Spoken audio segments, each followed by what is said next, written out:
Developing this morning in Fort Worth, police are trying to figure out what happened leading up to a deadly crash over the weekend.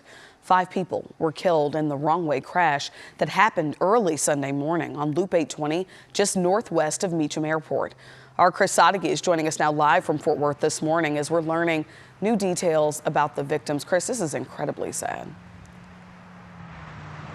Yeah, very sad, Dia. We are still waiting to learn the names of the people that were killed in this crash, but investigators say it might take a little longer than usual because most everything in the crash was destroyed by fire. We do know that it appears that a family of 4 looks like they were killed in one car, while one other person was killed in the car they collided with at around 3:35 a.m. on Sunday. Fort Worth police tell us 2 adults and 2 children were inside a car that was driving the wrong way, headed east in the westbound lanes on 820 near Marine Creek Reservoir when it hit head-on with a pickup truck and then burst into flames. The driver of the pickup truck survived, but his fiancée riding passenger did not. Police are not sure how or why the car ended up on the wrong side of the highway. But when we talked to Fort Worth Police and Fire, they even mentioned this crash is among the most tragic they've worked.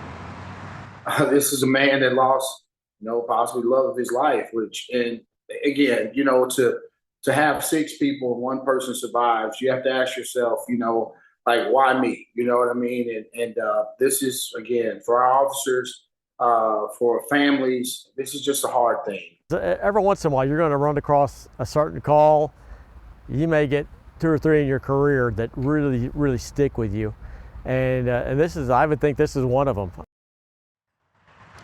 Yeah, and the crash shut down the highway for 6 hours yesterday. And even though investigators aren't sure how or why that family ended up on the wrong side of the highway, they do say that these wrong way crashes happen too often and believe they are preventable.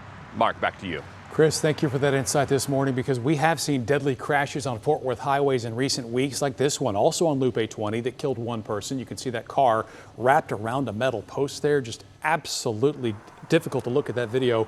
This month in Forest Hill, police say a car going westbound on 820 hit and killed a pedestrian. Back in August, 5 people killed in a crash on 35 in Fort Worth. That one included children as well. Police say a teenager rear-ended their vehicle and it burst into flames.